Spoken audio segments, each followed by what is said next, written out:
265면쯤에 있습니다.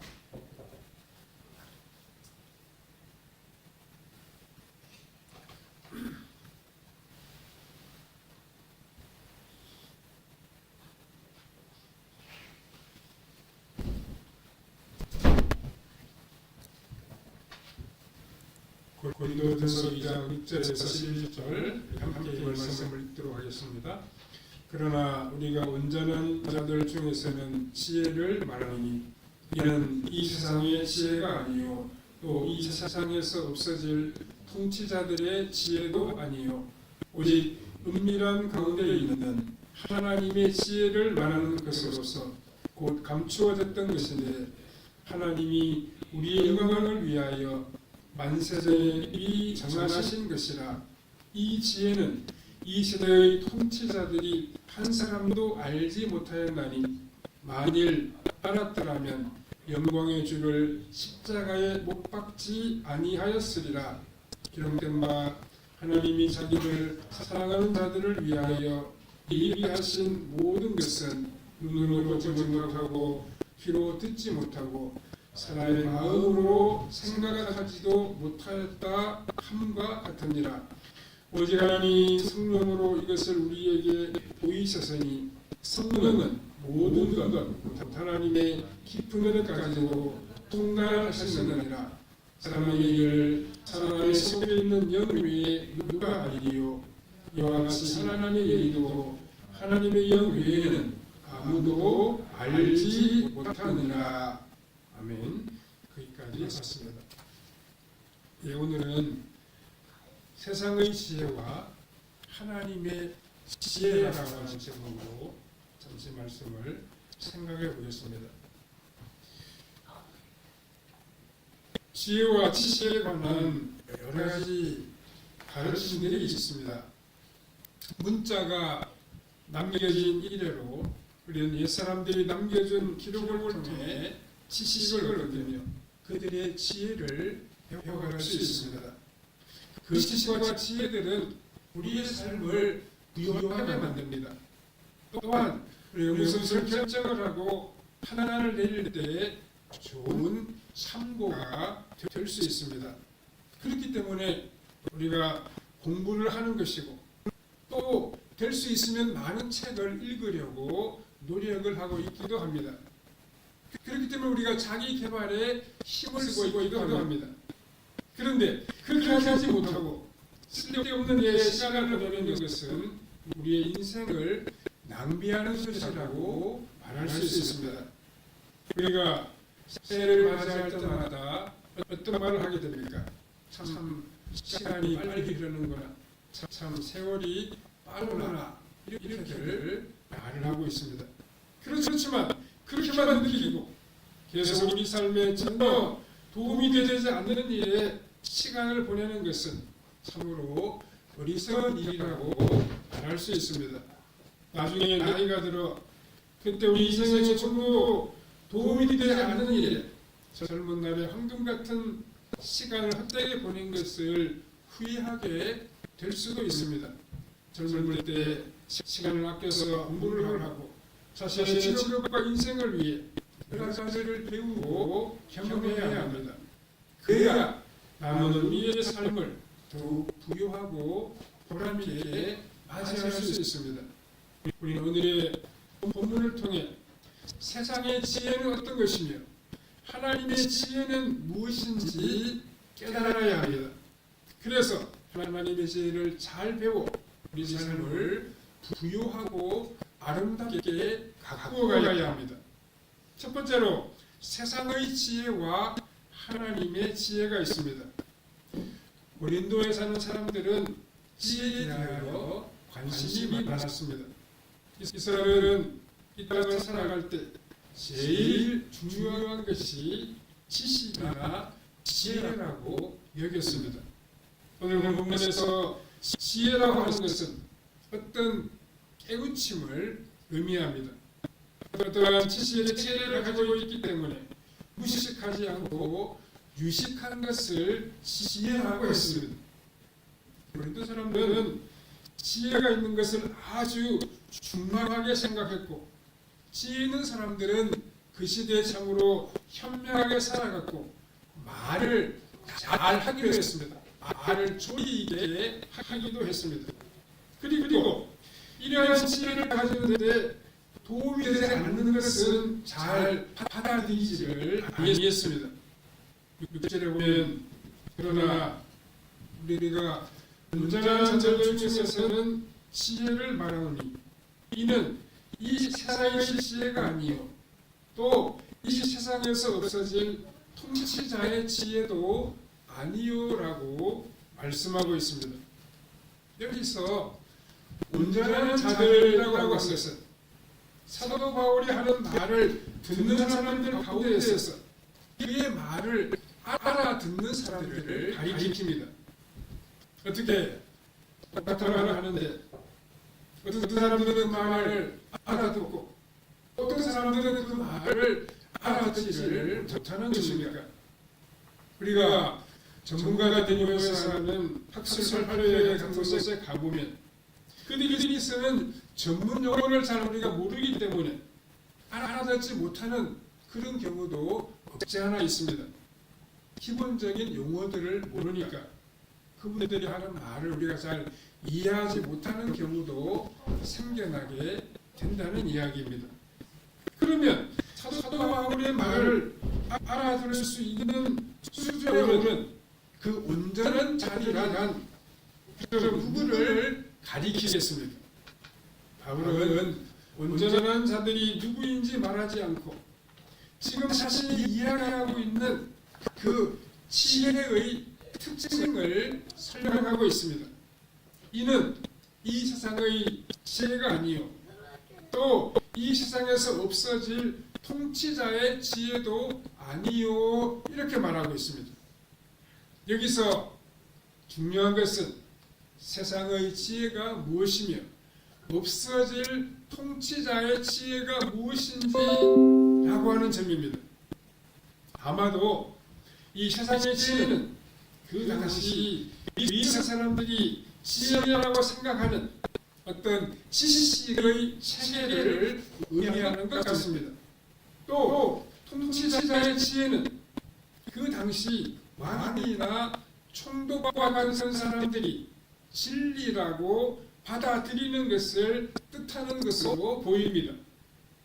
이 당시에 그리스 사람들은 논리적인 추론을 아주 좋아했습니다. 그런데 그들의 주요한 관심사는 우주론이었습니다. 그러니까 우주가 물로 되었느냐, 불로 되었느냐, 아니면 원자로 되었느냐 하는 것을 두고 많은 토론들이 이루어졌습니다. 이것은 현대 물리학자들도 우주의 생성 원리를 말할 때 논의하는 내용이기도 합니다.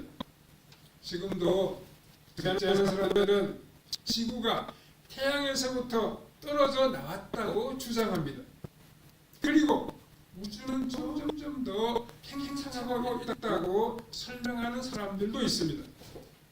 사도 바울이 말하는 이 세상의 지혜라고 하는 것은 이 우주의 생성에 대한 아주 기초적인 논리적 추론을 의미하는 것 같습니다. 물론 우리가 이 우주의 생성에 대해서 안다고 해서 먹을 것이 생기거나 입을 것이 생기는 것은 아닙니다.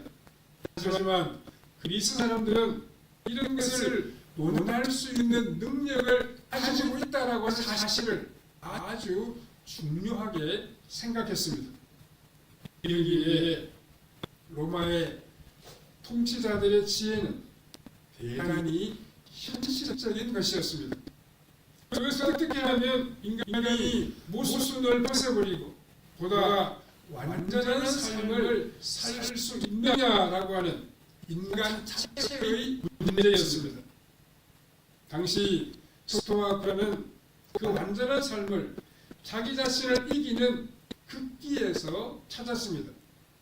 사람이 끝까지 참고 인내하는 것이 바로 행복에 이르는 비결이라고 스토아 학파들은 주장했습니다. 여기 비해 에피쿠로스 학파는 인간의 근본적인 삶의 목적은 쾌락에 있다고 주장했습니다. 즉, 주어진 상황에서 가장 고통을 적게 받고 가장 즐거움을 누리는 것이 행복한 상태라고 본 것입니다. 이들은 그래서 정신적인 쾌락을 추구했습니다. 이 정신적인 쾌락이 바로 우리 인생의 목적이라고 보았던 것입니다. 이러한 것들이 로마 통치자들의 지혜였습니다. 그리스 사람들의 지혜가 형이상학적이고 철학적인 것이라면 로마의 통치자들의 지혜는 현실적이며 처세를 능하게 하는 그러한 지혜였습니다. 그런데 사도 바울은 이렇게 말하는 세상의 지혜가 중요한 것이 아니라고 말씀하고 있습니다. 이것은 완전히 차원이 다른 것이며 세상의 지혜의 방법으로는 알 수 없는 것이라고 우리에게 말씀하고 있습니다. 우리에게는 두 가지의 사고가 있다고 이야기할 수 있습니다. 하나는 정상적인 사고입니다. 다른 말로 하면 상식적인 사고라고 말할 수 있습니다. 그것은 우리 눈으로 보고 듣는 것을 인정하고 받아들이는 지혜입니다. 또 그런 경험을 쌓아서 논리적으로 생각하는 그러한 지혜입니다. 그러나 이거 위에 또 다른 지혜가 우리에게 있습니다. 그것은 바로 하나님을 아는 지혜이며 하나님이 주시는 지혜입니다. 하나님이 존재하신다는 것을 믿을 뿐만 아니라 그 하나님과의 관계에서 모든 것을 생각하고 행동하는 지혜입니다. 세상의 지혜가 평면적이라면 하나님의 지혜는 수직적입니다. 하나님과 우리와의 관계를 말하는 그런 지혜입니다. 하나님의 지혜는 하나님께서 위로부터 우리에게 주시는 지혜입니다. 그러니까 말씀을 통해서 우리에게 주시고 깨닫게 하시는 지혜라는 말씀입니다. 두 번째로 이 하나님의 지혜는 감추어져 있습니다. 이 땅을 사는 많은 사람들 가운데 어떤 사람들은 하나님을 알고 하나님을 믿으며 살아가고 있습니다. 또 어떤 사람들은 아무리 하나님의 말씀을 전해주어도 그 하나님에 관해서 모르겠다 이렇게 이야기하는 사람들이 많이 있습니다. 여기에 대해서 오늘 본문 7절은 오직 은밀한 가운데 있는 하나님의 지혜를 말하는 것으로서 곧 감추어졌던 것인데 하나님이 우리의 영광을 위하여 만세 전에 미리 정하신 것이라 이렇게 말씀하고 있습니다. 하나님의 지혜에 대해서 우리가 알아야 할 것은 그것은 모든 사람들에게 감추어져 있는 것이라는 사실입니다. 하나님은 모든 사람들에게 자신에 대한 진리를 감추어 놓으셨습니다. 그 이유가 무엇입니까? 바로 우리 사람들의 죄 때문입니다.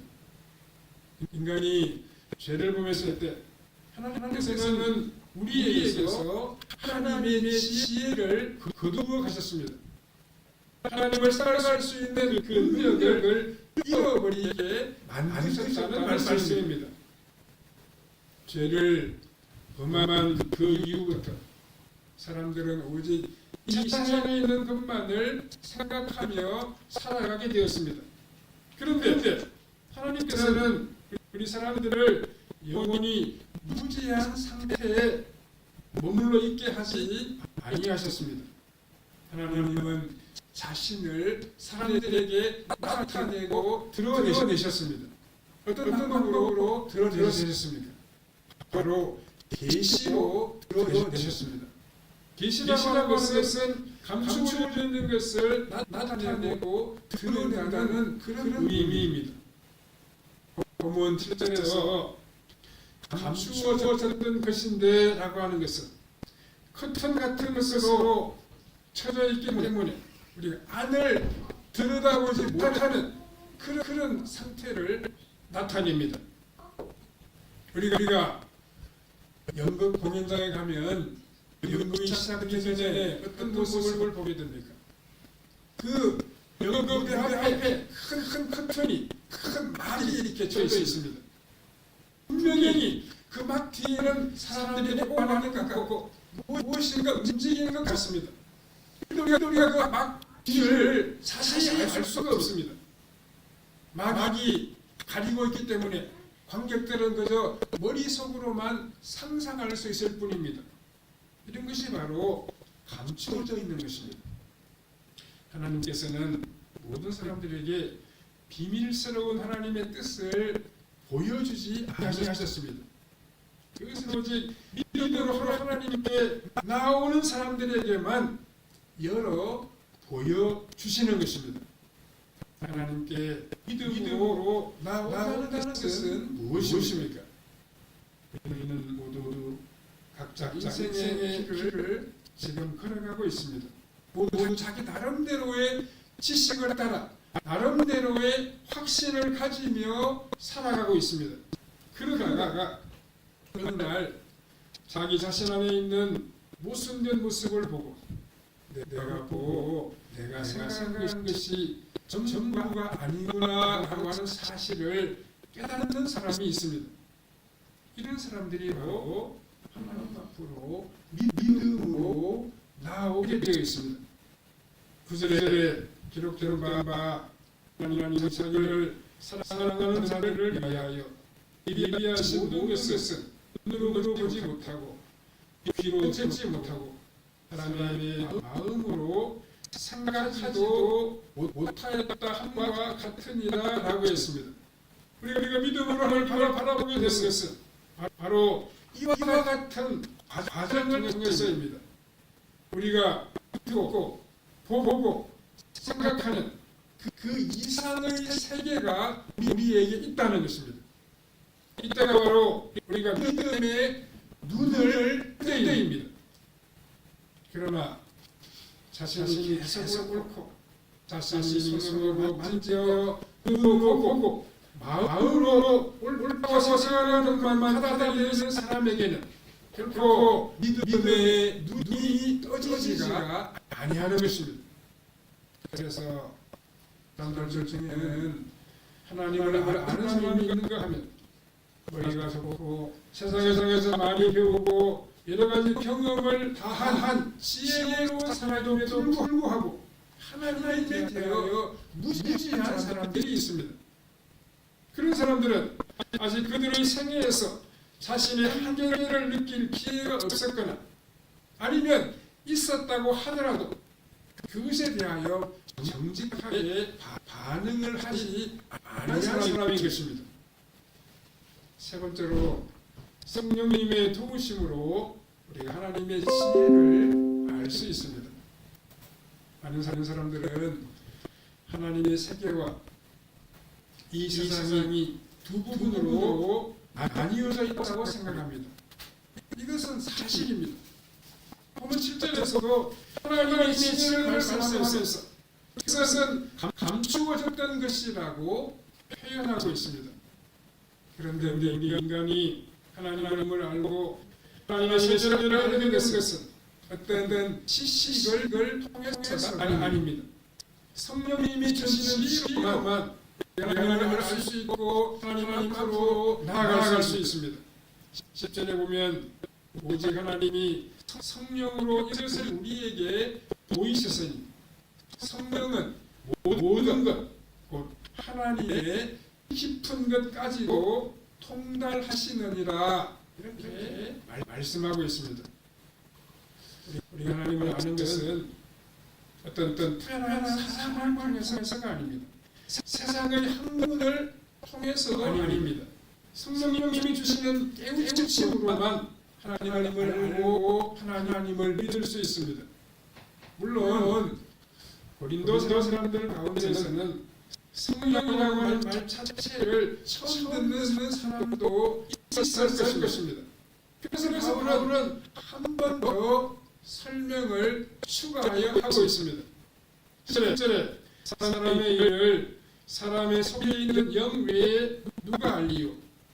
이와 같이 하나님의 일도 하나님의 영 이외에는 아무도 알지 못하느니라. 이렇게 기록하고 있습니다. 내가 말을 하고 있지 않은 다른 사람들은 나의 생각이나 나의 마음을 알 수가 없습니다. 마찬가지로 우리가 하나님을 알게 되고 우리에게 대한 하나님의 생각을 알게 되는 것도 성령의 깨우침에 의한 것이라고 설명하고 있는 것입니다. 제가 우리가 다른 사람에게 우리의 생각을 말해주어야 그 사람이 알 수 있는 것처럼 하나님께서 성령님을 통해서 하나님의 뜻과 생각을 우리에게 알려주신다는 말씀입니다. 앞에서 사도 바울이 온전한 자들이라고 말씀한 것은 바로 이 성령의 말씀을 들을 수 있는 능력을 가진 사람을 의미하는 것입니다. 그러면 우리가 어떻게 성령님이 하시는 말씀을 들을 수 있습니까?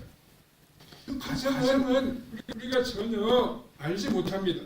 단지 성경 말씀을 듣고 읽고 있을 때 무엇인가 이 말씀이 우리에게 하시는 말씀이면 우리가 하나님 앞에서 하나님을 인정하지 않고 살아온 것이 죄라고 하는 사실을 느낄 때가 있습니다. 이것이 우리가 처음으로 성령의 말씀을 듣는 것입니다. 우리가 교회에서 많은 설교를 듣습니다. 또 여러 차례에서 우리가 말씀할 수 있습니다. 어떤 때는 이런 것들을 통해서 큰 유익을 얻기도 하고 어떤 내용은 오랫동안 우리 머릿속에 남아있기도 합니다.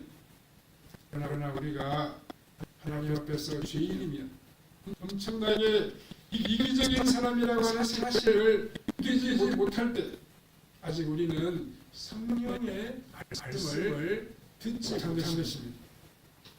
이것은 인간의 논리로는 설명할 수가 없습니다. 그 사람은 아주 오래 믿음의 후에 비로소 하나님 앞에서 자신이 전적으로 부패한 인간이라고 하는 사실을 깨닫게 됩니다. 모든 사람은 처음 설교를 들으면서 자신의 죄를 깨닫고 흐느껴 보게 됩니다. 이것은 설교자의 능력과는 아무런 상관이 없습니다. 오직 성령님께서 각 사람의 마음속에 그리워져 있는 그 무거운 무지의 장막을 들추어 주셔야 합니다. 가장 중요한 것이 이것입니다. 말씀을 듣고 내가 명할 수 없는 죄인이고 이 땅에서 내가 가지고 있는 것으로는 도저히 하나님 앞에 설 수 없다는 것을 깨닫는 것이 바로 하나님을 아는 최초의 순간이라고 말할 수 있습니다. 이것이 안 될 때에는 믿는다고 하지만 그 아무것도 믿는 것이 아닙니다. 왜냐하면 온전한 자가 아니기 때문입니다. 아직 그런 사람은 자기 자신의 죄를 잘 모릅니다. 그래서 하나님이 말씀하시는 죄에 대한 책망을 듣지 않습니다. 그리고 잘 깨닫지를 못합니다. 오직 이 세상에서만 염려하고 걱정하며 살아갑니다. 그러면서 자기 자신에게는 아무런 죄가 없다고 느끼며 살게 된다는 것입니다.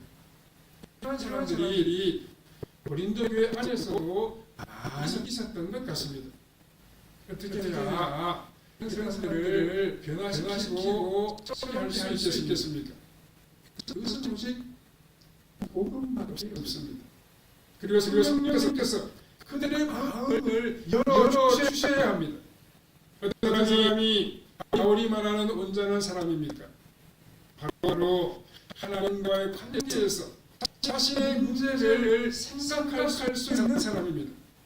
바울은 강한 성령의 체험을 두고 말하지 않습니다. 신비한 체험을 한 사람이 온전한 사람이며 나의 말을 알아들을 수 있다고 설명하고 있지도 않습니다. 바울은 자신의 문제를 하나님과의 관계에서 생각할 수 있는 사람이고 영적인 사람이며 온전한 자라고 주장하고 있습니다. 그러므로 우리는 늘 진리 안에서 살아가야 합니다. 하나님 안에서 살아가는 우리가 살아가야 합니다. 진리의 말씀을 우리는 하시는 늘 배우며 깨달아야 합니다. 그리고 그것을 하나님과의 관계에서 생각할 때 불교한 시행 사고를 겪지 않게 됩니다. 우리는 어떻게 하면 하나님의 뜻을 환하게 볼 수 있는 하나님의 지혜를 가질 수 있겠습니까? 그것은 교회에 와서 함께 모일 때입니다. 많은 사람들은 자신의 어려움을 자기 혼자만의 문제로 여기기 때문에 하나님을 원망하고 수도 있습니다. 그러나 함께 모여 다른 성도들과 이야기를 나누어 보면 우리보다도 더 어려운 처지에서도 기쁨으로 그것을 견디며 하나님을 의지하는 사람이 있음을 알게 됩니다. 우리는 하나님을 믿으며 어렵게 살고 고생하는 것을 두려워하지 말아야 됩니다. 신앙생활 때문에 당하는 어려움을 힘들게 여기지 말아야 합니다. 하나님의 은혜와 사랑은 하나님을 믿고 온전히 의지하는 사람에게 임하게 되어 있습니다. 하나님께 맡기며 나아가는 사람에게 하나님은 큰 은혜를 베푸시고 자비로운 손길로 함께하여 주시는 것입니다. 믿음으로 하나님께 나아가 하나님의 지혜를 구하고 그 지혜로 세상을 이기며 여러 가지 세상의 유혹들을 물리치며 살아가야 합니다. 그런 사람이 하나님은 은혜 베푸시고 도우심의 손길을 삶의 순간순간마다 베풀어 주시는 것입니다. 말씀과 성령 안에서 살아감으로 하나님의 지혜를 받아 그 지혜로 이 땅에서 항상 승리하며 하나님이 주시는 복된 삶을 누리는 성도님들의 삶이 되시기를 바랍니다. 이루신 하나님 감사합니다. 우리가 세상의 순간적인 지식과 지혜를 의지하지 않게 하여 주시옵소서. 세상의 기쁨을 추구하는 우리의 발걸음이 되지 않게 하여 주시옵소서. 하나님의 말씀을 통해 주시는 지혜를 의지하며 성령이 깨닫게 하시는 하나님의 지혜를 구하며 나아가는 우리의 걸음이 되게 하여 주시옵소서. 하나님께 나아가 하나님의 지혜를 받아 누리며 살게 하시고 하나님 주시는 지혜로 세상을 이기며 유혹을 물리치며 믿음으로 승리하며 하나님을 찬양하는 우리의 신앙생활이 되게 해주시기를 원하옵고 예수님의 이름으로 기도하옵나이다. 아멘.